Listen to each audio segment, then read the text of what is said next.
Bismillahirrahmanirrahim. Today our topic is white sponge nevis. White sponge nevus में mostly हमारे पास ये वाली पिक्चर आती है ऑस्पी वगैरह में। और अगर हमारे पास ओरल मेडिसिन का पेपर है, ठीक है, उसमें हमारे पास वाइट स्पूंज नेविस आएगा, इसकी ये वाली पिक्चर होगी क्लिनिकली। लेकिन अगर हमारे पास आती है पिक्चर ओरल पैथ में, तो ये इस टाइप की ये वाली पिक्चर आएगी, उसकी हिस्टोलॉजिकल पिक्चर आएगी, ठीक है।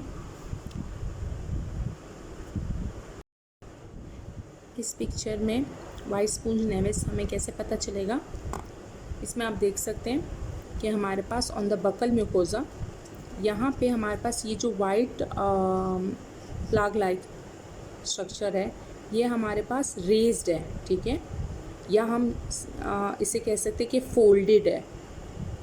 तो जो हमारे पास फोल्डेड प्लाग होगा या हमारे पास रेस्ड प्लाग होगा, जो हमारे पास फोल्ड बनाएगा।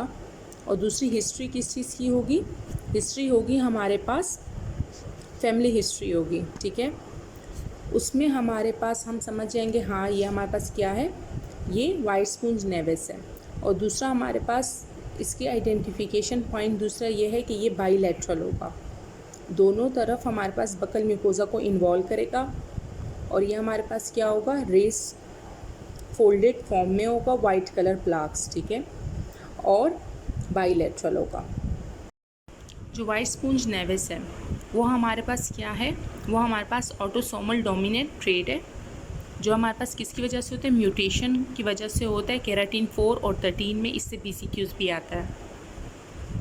और ये हमारे पास क्या होता है, upper layer of non keratinize mucosa को मोस्टली इन्वॉल्व करता है। मोस्टली साइट पूछी जाती है इसकी, सेकेंड क्वेश्चन जो हमारे पास होता है, साइट में हमारे पास क्या होता है, मोस्टली बकल म्यूकोजा को बाईलैटरली इन्वॉल्व करेगा। लेकिन हमारे पास हमने ऊपर पढ़ा कि हमारे पास नॉन केराटिनाइज म्यूकोजा को ये इन्वॉल्व करता है पूरे बॉडी के। तो ये हमारे पास कहाँ कहाँ हो सकता है, ये हमारे पास सबसे पहले हमारे पास ये फेरेंक्स वगैरह में हो सकता है, लेरिंक्स में हो सकता है, वेजाइनल पार्ट में हो सकता है। इन सब पार्ट्स को क्या करेगा, ये इन्वॉल्व करेगा।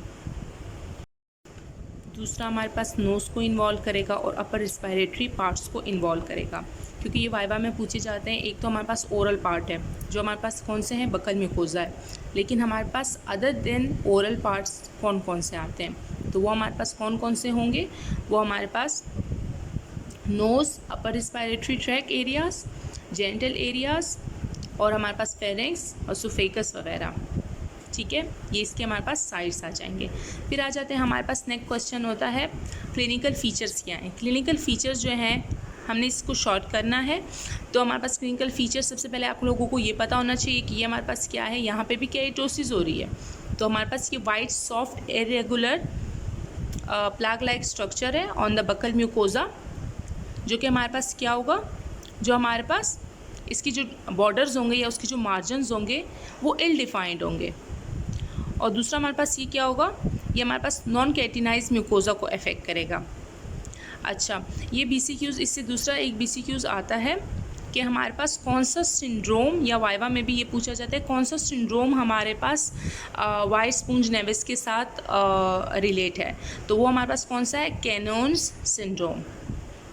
फिर आ जाते हैं उसकी हिस्टोलॉजी में।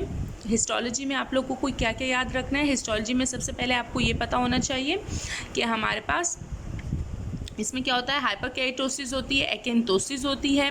और दूसरा हमारे पास क्या होता है, इसमें हमारे पास बास्केट वेव अपीयरेंस आती है। क्यों, क्योंकि हमारे पास हाइपरप्लेजिया हो जाता है in the upper prickle cell layer. Next question क्या होता है, डायग्नोसिस के बारे में होता है। तो डायग्नोसिस सबसे पहले हम हिस्ट्री लेते हैं। हिस्ट्री में क्या होगा, फैमिली हिस्ट्री होगी, पेरेंट्स में किसी को होगा या फर्स्ट डिग्री रिलेटिव्स में होगा। दूसरा हम लोग क्या करते हैं, दूसरा हम क्लिनिकली देखते हैं। क्लिनिकली में वही हमारे पास फोल्डेड या रिंकल वाइट प्लाग्स नज़र आएंगे ऑन द बकल म्यूकोजा, जो कि बाईलैटरली होंगे। देन हम क्या करते हैं, बायोप्सी करते हैं। जो बायोप्सी करते हैं वो कंफर्म करता है कि हाँ इस पेशेंट को वाइट स्पूंज नेविस है, ठीक है। अच्छा, उसके बाद हमारे पास नेक्स्ट क्वेश्चन आता है कि हमारे पास इसकी मैनेजमेंट क्या है या इसके हमारे पास सब ट्रीटमेंट क्या है। तो हमें पता है कि ये हमारे पास बेनाइन लीजन है, ठीक है, और एज सच मेलिग्नेंसी में चांस नहीं है चेंज होने के। तो इसमें हम लोग क्या करते हैं, इसमें हमारे पास लीजन को ऐसे ही छोड़ देते हैं, जस्ट हम क्या करते हैं, पेशेंट को रीएश्योर करते हैं।